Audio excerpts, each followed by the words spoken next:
Donc, je reprends, le texte, de David Lloyd. Je fais un court résumé. Son idée, c'est qu'il y a un parallèle entre notre situation personnelle et notre situation, collective en tant qu'être humain, en tant qu'homo sapiens sapiens. Dans notre situation personnelle, si on suit les enseignements du Bouddha, nous savons que nous avons une fausse, illusoire, idée d'un moi que nous ressentons, cette insécurité, que nous ressentons qu'il y a quelque chose d'illusoire, dans notre, idée d'un moi stable, existant, continu et permanent. Et parce que nous ressentons cela, c'est la base de dukkha, c'est l'ignorance et ça met en jeu notre, avidité. Nous essayons de remplir ce manque, sans cesse, mais il y a rien qui marche et au contraire, nous nous sentons, toujours, séparés. En créant un moi, nous créons un extérieur, un autre et dont nous nous sentons toujours séparés. L'idée de Loy, ça c'est la première partie, c'est la théorie, bouddhiste assez classique. L'idée de Loy, c'est que cela s'applique à nous en tant que moi collectif, en tant qu'espèce Homo sapiens sapiens. C'est également une construction, c'est une construction qui nous a fait ressentir que nous, en tant qu'êtres humains, nous étions séparés, qu'il y avait autre. L'autre, bah, c'est tout le reste, êtres, plantes, ce qu'il appelle la biosphère, qu'on pourrait appeler la Terre. Et parce que nous nous sentons séparés, il y a aussi dukkha, et il y a ce même mécanisme d'essayer de remplir un petit peu ce manque par l'avidité, et ce qui fait que nous sommes dans le toujours plus, et dans ce toujours plus, nous accélérons une forme de destruction parce que nous essayons d'avoir beaucoup de choses, d'avoir tout, nous n'arrivons pas à nous arrêter et ça crée une destruction parce qu'on a posé que l'extérieur était autre et donc que nous n'avons pas de responsabilité en quelque sorte par rapport à ça. Et le deuxième point dans ce cas de figure d'un moi collectif, c'est un point assez classique, mais intéressant, c'est que, heu, autrefois, c'est-à-dire dans ce qu'on appelle les sociétés prémodernes, avant la révolution industrielle, chaque personne avait une place, dans la société, une société qui était très bien comprise. Ici, il y avait les dieux, il y avait les gouvernants, il y avait les gens et cetera et que ça allégeait, ça empêchait, en fait, ce sentiment d'insécurité du moi. Mais au moment où, on va dire, d'une certaine façon, Dieu est mort, au moment où les sociétés avec comment dire, des positions traditionnelles, inébranlables, qu'on ne pouvait pas remettre en cause, qui ont été remises en cause, mais pas partout. Euh, Au moment où tout ça s'est écroulé, eh bien, ce manque est devenu encore plus grand et donc notre destruction de la nature s'est accélérée. Voilà la théorie que je trouve très intéressante de Loy. Et là, je vais repasser à son texte. Mon idée, c'est que la croissance économique et technologique en elle-même ne peuvent pas résoudre ce problème de base de l'être humain. Qu'est-ce que ça signifie d'être humain? Heu, il peut y avoir un bon moyen d'accomplir quelque chose, mais ça ne peut jamais être une fin. Puisque nous ne sommes pas sûrs de comment résoudre ce problème, nous avons trouvé un substitut, sous la forme d'être sauvés d'une façon séculière, heu, à travers la consommation, de tout ce que nous pouvons. Et puisque nous ne savons pas vraiment vers où nous allons ou quelles valeurs nous devrions mettre en premier, nous sommes devenus, dit-il, obsédé de façon démoniaque avec un pouvoir, une puissance qui croît toujours et un contrôle sur le monde qui essaye de croître toujours. Et c'est là qu'il y a un parallèle avec notre situation individuelle, parce que nous manquons de la sécurité qui viendrait de connaître parfaitement notre place et notre rôle dans le cosmos. Nous avons essayé de créer notre propre sécurité. Et nous avons un essai collectif pour contrôler les conditions de notre existence sur cette planète à l'aide de la technologie moderne. Et nous avons essayé de remodeler la Terre afin qu'elle soit complètement adaptée pour servir nos propres buts jusqu'à ce que tout devienne un instrument de notre volonté, une ressource, entre guillemets, que nous pourrions utiliser. Cela en débit du fait, ou bien à cause du fait que nous ne savons pas quelle devrait être notre fin, nos véritables buts. Et d'une façon ironique, même si c'était facile à prédire, cela n'a pas du tout, comment dire, aidé à construire un sens de la sécurité et nous n'arrivons pas à trouver ce que nous cherchons. Au contraire, nous devenons plus anxieux et plus confus et pas moins.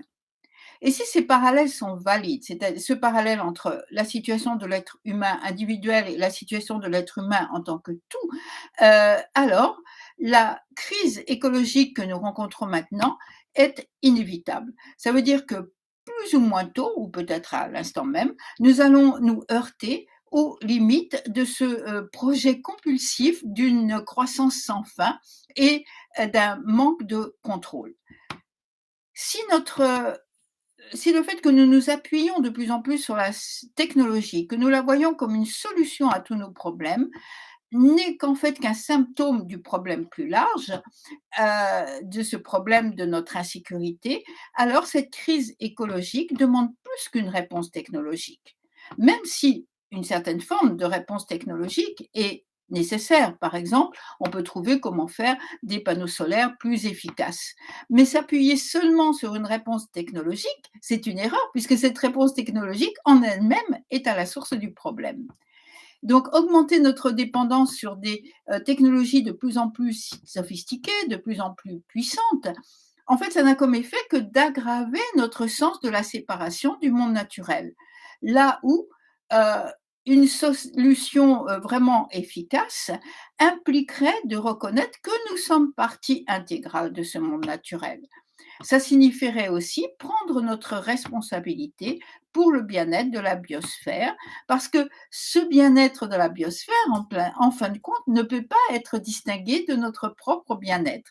Lorsque nous comprenions cela parfaitement, alors nous prendrions soin des forêts primaires comme je prends soin de mon propre corps. Est-ce que ça veut dire que cette solution implique le retour à la nature? Ben, en fait, ça serait comme, essayer de se débarrasser de son propre moi. Ce n'est ni désirable ni possible. Nous ne pouvons pas retourner à la nature parce que nous ne l'avons jamais quittée. Si vous regardez autour de vous, même si vous êtes dans une pièce sans fenêtre, tout ce que vous voyez vient de la nature. Pas seulement le bois qui vient des arbres, mais le plastique qui vient du pétrole et le béton qui vient du sable et des pierres. Notre environnement, en fait, c'est pas un environnement. C'est-à-dire, ce n'est pas seulement la place où, ben, à l'instant même, je suis, mais plutôt la biosphère et le sol même, la base même d'où apparaît tout ce qui m'entoure, d'où va naître tout ce qui m'entoure. La terre, ce n'est pas seulement ma maison, en quelque sorte, mais c'est ma propre mère. En fait, notre relation avec elle est même plus intime parce que nous ne pourrons jamais couper le cordon ombilical. L'air dans mes poumons, comme l'eau ou la nourriture qui pénètre dans ma bouche et passe à travers mon système digestif, tout cela est parti d'un système beaucoup plus grand que moi, qui comprend tout et qui circule à travers moi. Et ma vie, c'est un processus qui dépend de tout ce qui m'entoure et qui contribue à tout ce qui m'entoure. Cela est vrai aussi de façon collective. Tous nos déchets ne vont pas disparaître seulement parce qu'on trouve un endroit pratique pour les déposer. Le monde est assez grand pour que nous puissions, pour un moment, ignorer ce problème, mais à un moment, ben, tout ce que nous déposons va revenir vers nous et si nous salissons, notre propre nid, nous n'aurons plus aucun endroit pour aller. Selon cette compréhension, le problème, ce n'est pas la technologie en elle-même, mais cette espèce d'obsession qui nous a amenés à l'exploiter sans fin.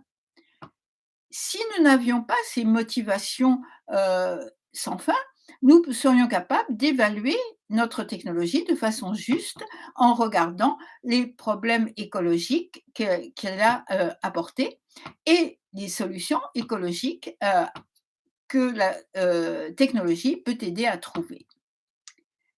Par exemple, étant donné les risques à long terme associés avec la puissance nucléaire, je ne peux pas l'imaginer autrement qu'une solution à court terme pour nos besoins énergétiques. À la place comme on dit, des énergies fossiles, la réponse serait d'avoir des sources renouvelables comme le solaire, le vent et cetera et aussi, surtout, un besoin réduit en énergie. Aussi longtemps que nous pensons qu'il y a, une nécessité d'expansion continue, qu'elle soit écologique et qu'elle soit technologique ou économique, eh bien, ça nous est impossible de même imaginer une réduction drastique de nos besoins énergétiques. Mais nous avons besoin d'une nouvelle compréhension de, cette situation de base et des nouvelles possibilités qu'elle va offrir et ça là, après j'aime beaucoup, il dit: «En fait, c'est très simple, mais c'est pas forcément facile. Il y a une solution à nos problèmes énergétiques. Au lieu de se demander: "Comment est-ce que je peux, obtenir toute l'énergie dont j'ai besoin?", moi je propose que nous disions plutôt en tournant le problème: "Comment est-ce que je peux calculer l'énergie renouvelable qui est disponible et restructurer mes besoins et la civilisation humaine selon la disponibilité de ces énergies. C'est effectivement exactement le contraire et je crois qu'il n'y a pas de, pour l'instant, de proposition en ce sens, tellement elle paraît énorme, mais effectivement, elle paraît logique. Au lieu de partir de mes besoins, je vais partir de ce qui est disponible. Ok, voilà, je vais passer ensuite à la partie suivante. Donc, je voudrais terminer le texte de Loy et enfin moi ce que j'aime beaucoup dans ce texte, c'est que, il va en grandissant en fait. Il est parti de l'être, humain, individuel, il est passé à l'être humain en tant qu'espèce et maintenant il passe au cosmos et sa dernière phrase, qui me touche beaucoup, qui dit, est-ce que notre espèce, est-ce que l'être humain va devenir le bodhisattva du cosmos?» Voilà où on arrive à la fin et maintenant je reprends le texte. Mais est-ce que la compréhension de ce mécanisme qui nous fait chercher à avoir toujours plus est suffisante pour résoudre cette anxiété de base qui est en nous maintenant, à une époque où nous avons à créer notre propre situation, la propre signification de notre vie en tant qu'être humain dans un monde où il n'y a plus de Dieu. Heu, qu'on l'aime ou pas, aujourd'hui notre, heu, conscience, qu'elle soit individuelle ou conscience en tant que, collectif, heu, nous éloigne complètement des, points de vue des mondes, prémodernes et d'une sorte de, signification naturelle de la vie qu'ils apportaient.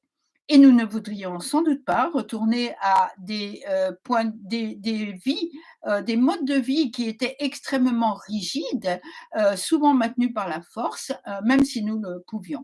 Mais quelles autres alternatives sont-elles possibles pour nous?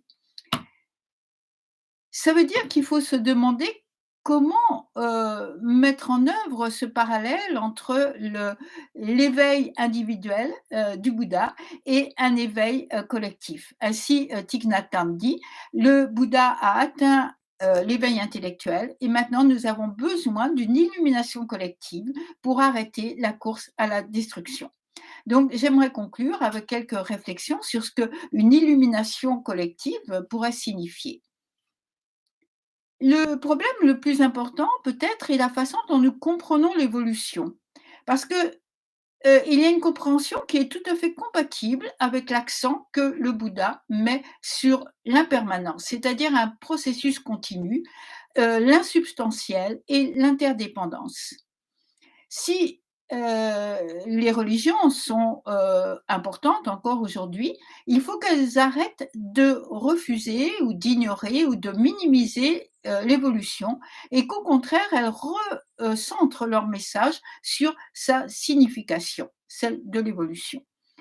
Selon, un certain nombre de scientifiques, la découverte scientifique la plus importante de tous les temps est que si vous laissez du gaz, hydrogène, de l'hydrogène seul pendant, bon, à peu près 14 milliards d'années, plus ou moins, à quelques millions d'années près, cet hydrogène va devenir des boutons de rose, des girafes et des humains.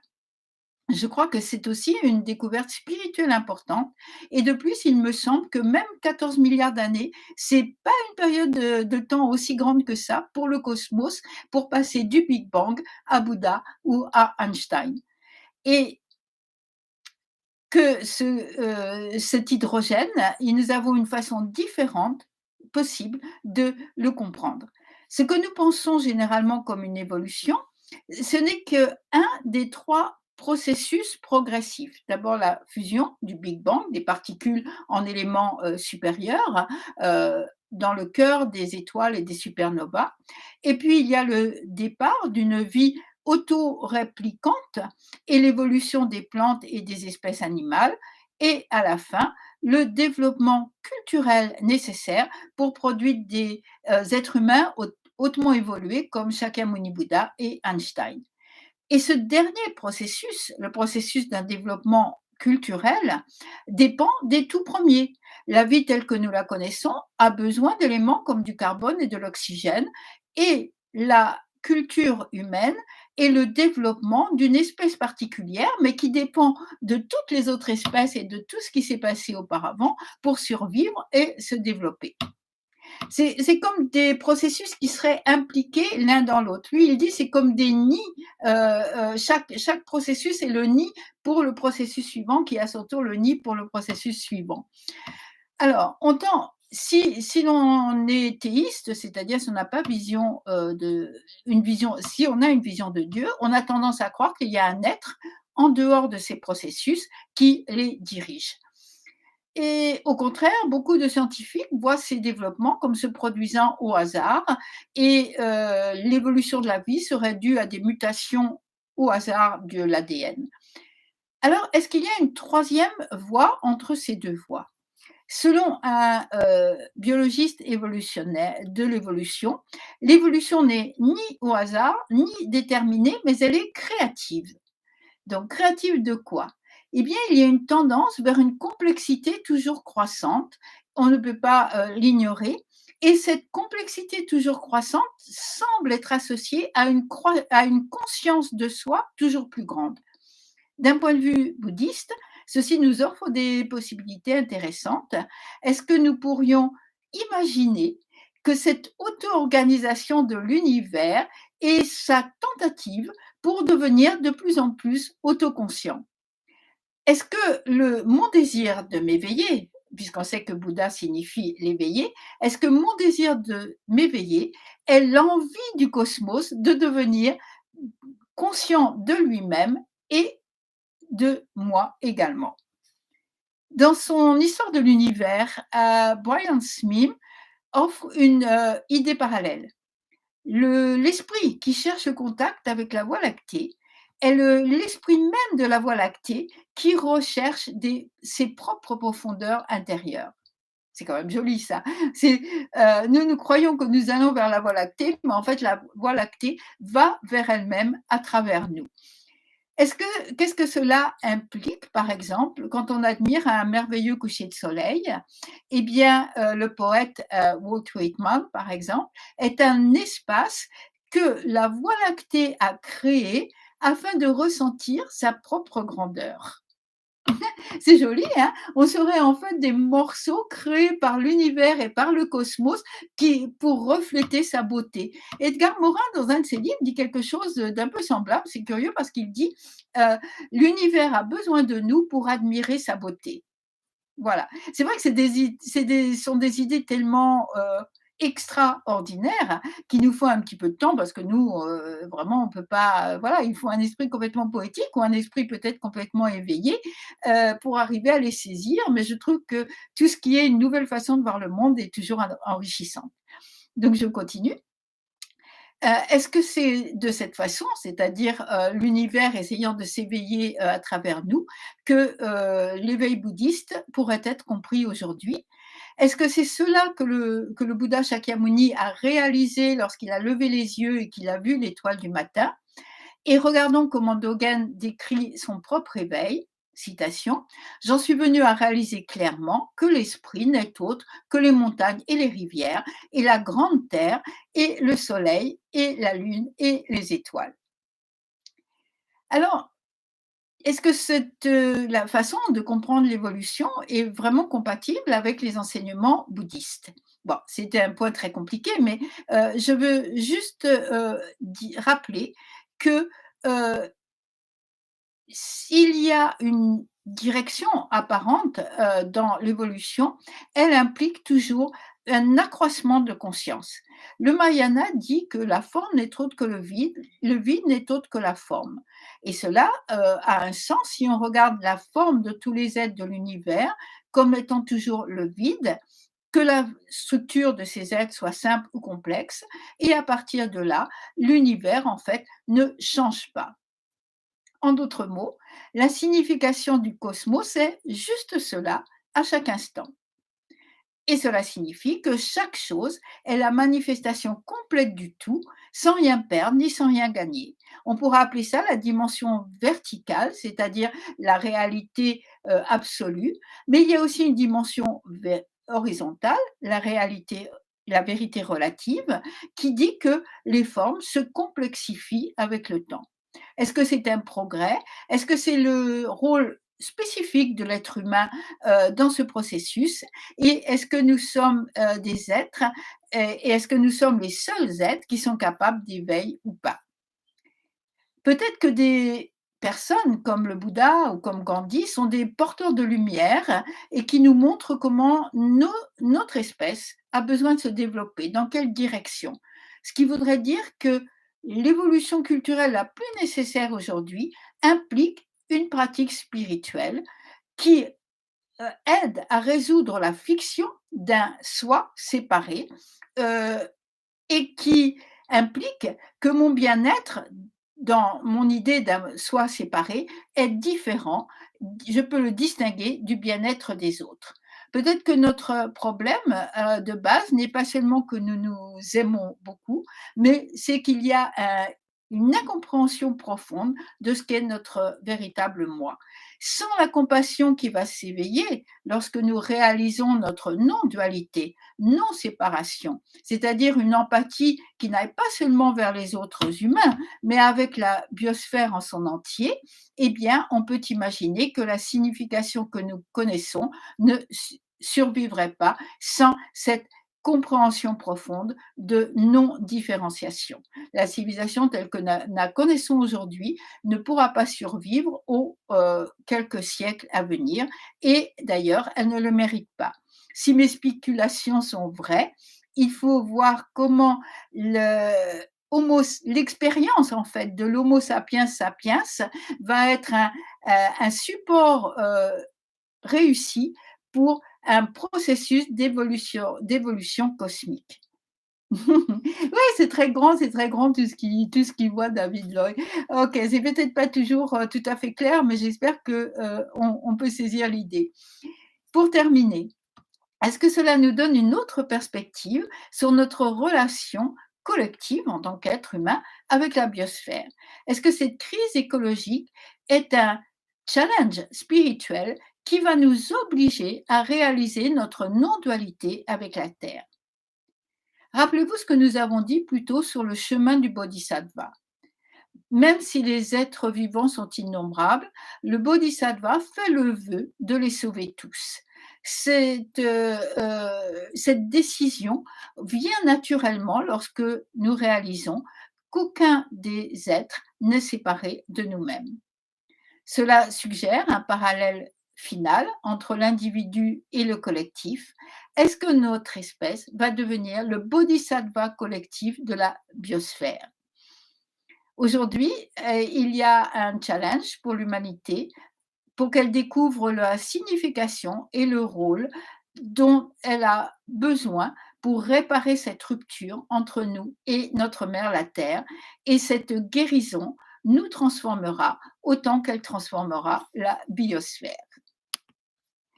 Voilà, j'espère que vous avez trouvé, beaucoup de choses, challenge, hein, comme il dit, c'est vraiment un challenge. Ce sont des idées tout à fait nouvelles, ce sont des idées, bon, bah, qui ont rien à voir avec tout ce qu'on lit, tout ce qu'on entend, tout ce qui est présent dans notre vie, et en même temps, je pense que, à travers Zazen, nous réalisons cette non-dualité, avec le tout, dont Maître Dogen parle très bien, dont le Mahayana parle très bien et qui est déjà complètement présente, bien sûr, dans, le, bouddhisme indien. Je trouve que c'est très joli quand il dit peut-être que le Bouddha, quand il a levé les yeux, le matin et qu'il a vu l'étoile de matin, il a réalisé, cette, comment dire? Ce rapport complet que nous avons avec le cosmos et la non-différenciation. Notre éveil n'est autre que l'éveil de tout le cosmos. Voilà, je trouve ça très beau. J'espère que vous avez, été intéressé par, tout cela et encore une fois, je pense que notre esprit a besoin, c'est Daishin, hein, nous avons besoin d'un esprit vaste et sans limite, parce que sinon, les problèmes que nous avons tant sur le plan individuel que collectif, ne pourront pas être réglés. Je vous remercie.